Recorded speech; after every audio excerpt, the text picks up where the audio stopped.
કાલે આપણે કુલમનો નિયમ જોઈ ગયા હતા. હવે બીજી બાબત છે, એ બે એક્ઝામ્પલ છે. કાલે આપણે કુલમનો નિયમ જે જોયા હતા એ અદિશ સ્વરૂપ હતો. સૂત્ર હતું F બરાબર K Q1 Q2 upon R². બે વિદ્યુતભારો વચ્ચે લાગતું કુલમ બળ તેમના વિદ્યુતભારના મૂલ્યના ગુણાકારના સમપ્રમાણમાં અને તેમની વચ્ચેના અંતરના વર્ગના વ્યસ્ત પ્રમાણમાં હોય છે. ઓકે, હવે બીજો એક પણ નિયમ આવે છે, કુલમનો નિયમ સદિશ સ્વરૂપે. તો એ આપણે આ બે દાખલા ગણશું અને લગભગ કાલે આપણે સદિશ સ્વરૂપ જોઈ લઈશું.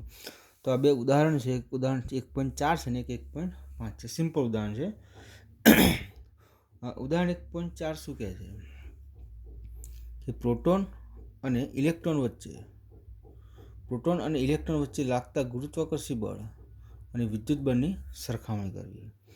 બીજું કહે છે બે પ્રોટોન વચ્ચે લાગતા ગુરુત્વાકર્ષી બળ વિદ્યુત બળની સરખામણી. આ બીજો મુદ્દો. અને પછી એવું કહે છે કે ઇલેક્ટ્રોન અને પ્રોટોન એકબીજાથી એક એંગસ્ટ્રોમ અંતર રહેલા હોય તો અપાકર્ષણ બળથી કયા બળથી? અપાકર્ષણ. શું ભાઈ, પ્લસ માઇનસ અપાકર્ષણ થાય. અપાકર્ષણ બળથી ઉદ્ભવતા ઇલેક્ટ્રોન અને પ્રોટોનના પ્રયોગ પણ આપણે શોધવાના છે. Okay, ready. તો આપણે પહેલો મુદ્દો આપણે જોઈશું. ઓકે, તો સૌપ્રથમ આપણે પહેલાં આટલી બધી જે ડેટા છે એકવાર લખી નાખીએ કે પ્રોટોનનું દળ કેટલું હોય છે તો 1.67 ગુણ્યા 10⁻27 kg. ઇલેક્ટ્રોનનું દળ કેટલું છે તો 9.1 ગુણ્યા 10⁻31 kg. પ્રોટોનનો વિદ્યુતભાર અને ઇલેક્ટ્રોનનો વિદ્યુતભાર કેવો હોય? સરખો, 1.6 × 10⁻19. બે વચ્ચેનું અંતર કેટલું રાખવાનું? આપણે આર અંતર રાખવાનું. આપ્યું નથી એટલે આર અંતર આપણે રાખીશું. તો પહેલાં હું પહેલો મુદ્દો સોલ્વ કરીશ. કોની વાત છે? પ્રોટોન અને ઇલેક્ટ્રોનની. ઓકે, જોઈ લેજો એકવાર.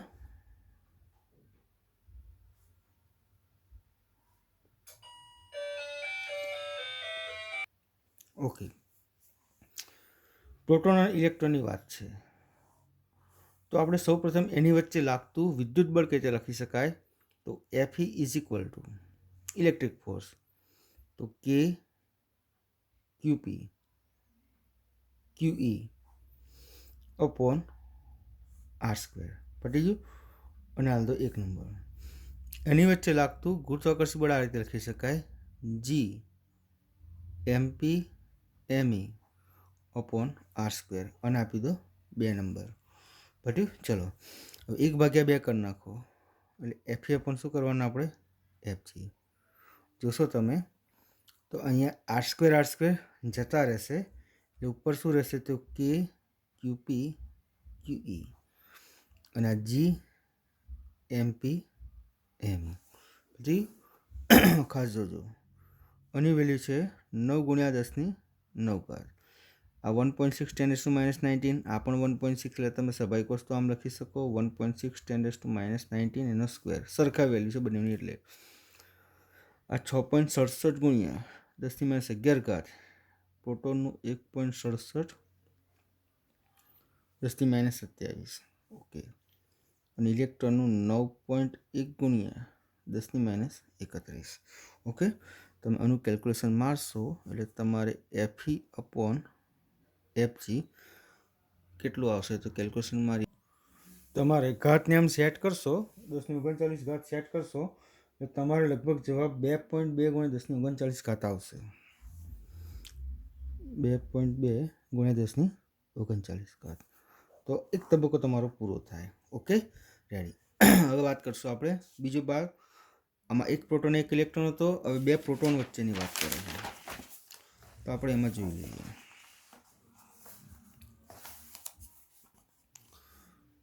બે પ્રોટોન માટે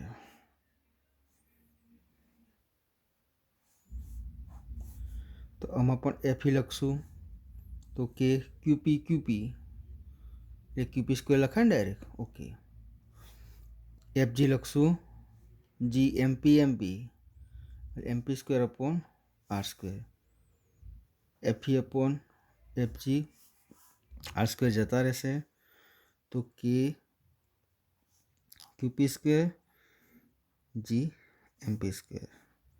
9 ગુણ્યા 10⁹ ગુણ્યા 1.6 10⁻19 એનો વર્ગ ભાગ્યા 6.67 10⁻11 1.67 ગુણ્યા 10⁻27 એનો વર્ગ થશે. હવે આની ગણતરી મારીએ આપણે તો ગણતરી આની લગભગ તમારે આવશે. ગણતરી મારશો એટલે તમારે 1.23 ગુણ્યા 10⁻36 આવશે. 1.23 ગુણ્યા 10⁻36. ઓકે, બીજો તબક્કો આપણે પૂરો થયો. એ જ રીતે ત્રીજો તબક્કો તમને કહે છે કે જો પ્રોટોન અને ઇલેક્ટ્રોન એકબીજાથી 1 એંગસ્ટ્રોમ અંતરે રહેલા હોય, એટલે ત્રીજા તબક્કામાં તમારે R બરાબર કેટલા લેવાના? 1 એંગસ્ટ્રોમ એટલે કેટલા થાય? 10⁻10 મીટર. તો તમારે પ્રવેગ શોધવાનો, પ્રોટોનનો પ્રવેગ શોધવાનો અને ઇલેક્ટ્રોનનો પ્રવેગ. કે જે શોધાશે હું તમને બતાવી દઉં. તો પહેલાં પ્રવેગ ક્યારે મળે? તો એક સીધી વાત છે, આ બધું હું લખું છે એ પ્રમાણે ખાસ શોધો. એ બરાબર શું થાય? F = m. તો એ બરાબર શું થાય? તો F/m થાય. પ્રોટોનનો પ્રવેગ એટલે બળ ભાગ્યા પ્રોટોનનું દળ થઈ ગયું. અને ઇલેક્ટ્રોનનો પ્રવેગ એટલે બળ ભાગ્યા ઇલેક્ટ્રોનનું દળ. પ્રોટોનનું દળ ખબર છે, ઇલેક્ટ્રોનનું દળ ખબર છે, પણ બે વચ્ચે લાગતું બળ કેટલું થાય એ આપણે પહેલું શોધવું પડે. કયા બળની વાત કરે છે? તો આપણે વિદ્યુત બળની વાત કરે છે. બરાબર, ઓકે, જોઈ લેજો એકવાર. સૂત્ર છે F બરાબર K QP QE/R².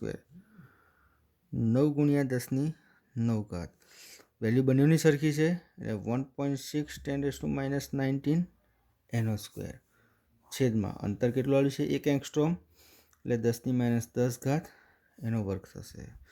બટ્યું. હવે આનું તમે કેલ્ક્યુલેશન કરશો એટલે તમારો જવાબ થશે 2.3 × 10⁻8 ન્યૂટન.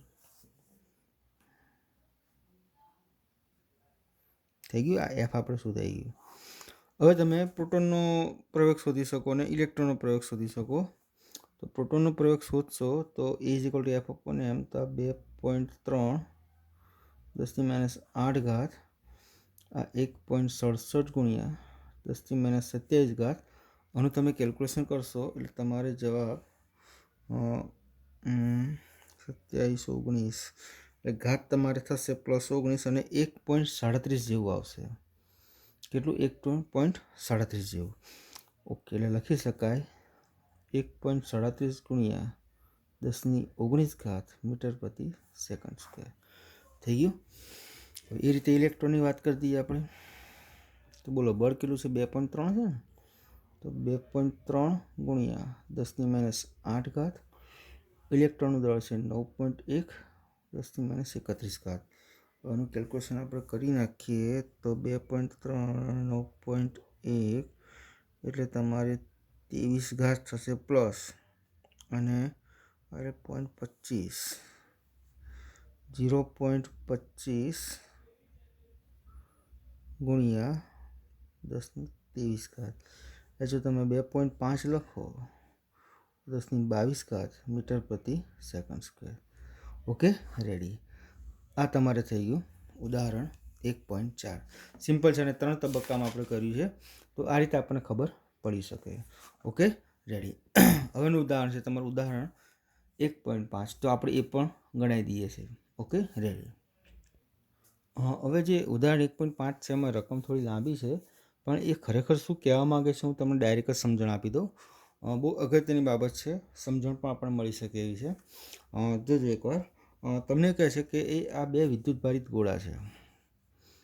એક આ એ ગોળો છે અને બીજો છે આ બી ગોળો.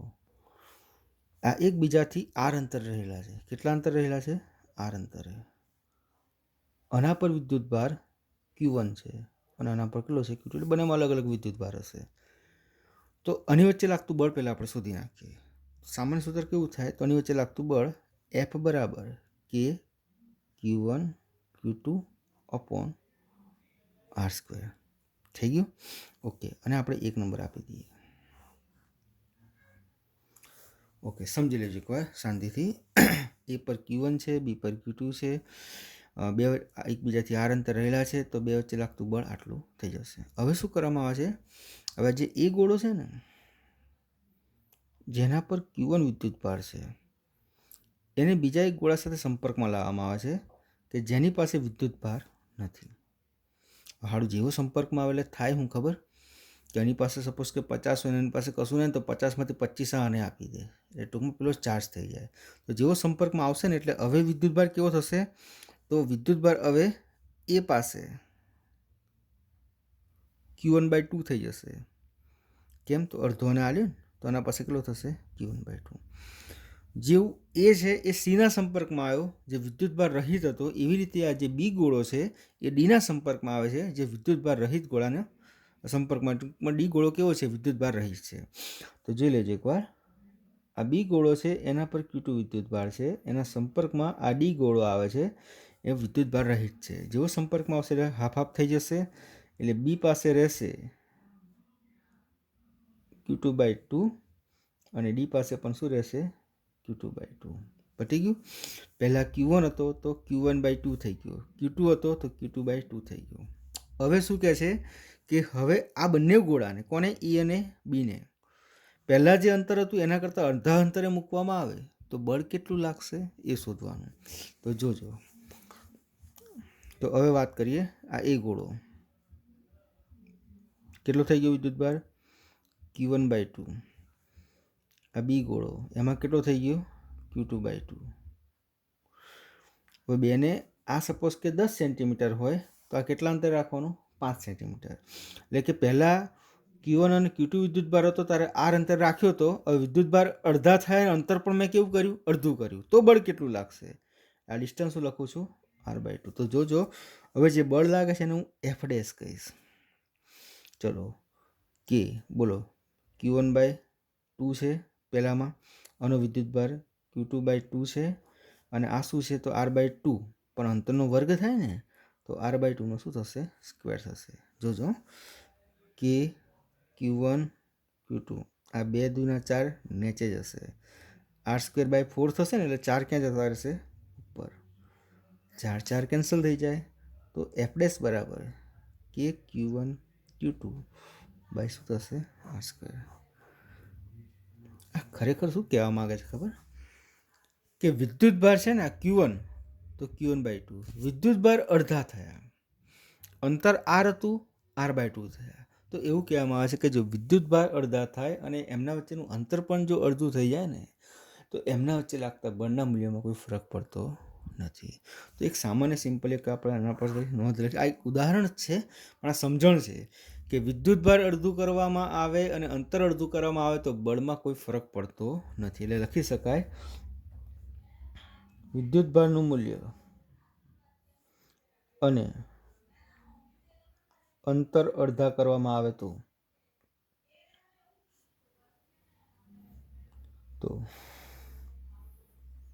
બળના મૂલ્યમાં ફરક પડતો નથી. ઓકે છેલ્લે લખી શકાય F = F'. Okay ready. હવે આપણા 2 દાખલા પતી ગયા છે. Okay ready. હવે આપણે લગભગ કાલે છે ને એ બહુ જ મહત્ત્વની થિયરી કુલમનો નિયમ પણ એક નવા સ્વરૂપે જેને આપણે સદિશ સ્વરૂપ કહીએ છીએ તો કાલે આપણે કુલમનો નિયમ સદિશ સ્વરૂપે બતાવી દઈશું. ઓકે આ બંને હું સ્ક્રીનશોટ કરીને મોકલાવું એટલે તમે બંને લખી નાખજો ચોપડામાં. આમાં આખી રકમ લખવાની જરૂર નથી ડાયરેક્ટ લખશો તો પણ ટૂંકમાં કહેવાયશું કે વિદ્યુતભાર અડધા કરો અને અંતર અડધું કરવામાં આવે તો બંને મૂલ્યમાં ફરક પડતો નથી. F' બરાબર F જ મળે છે.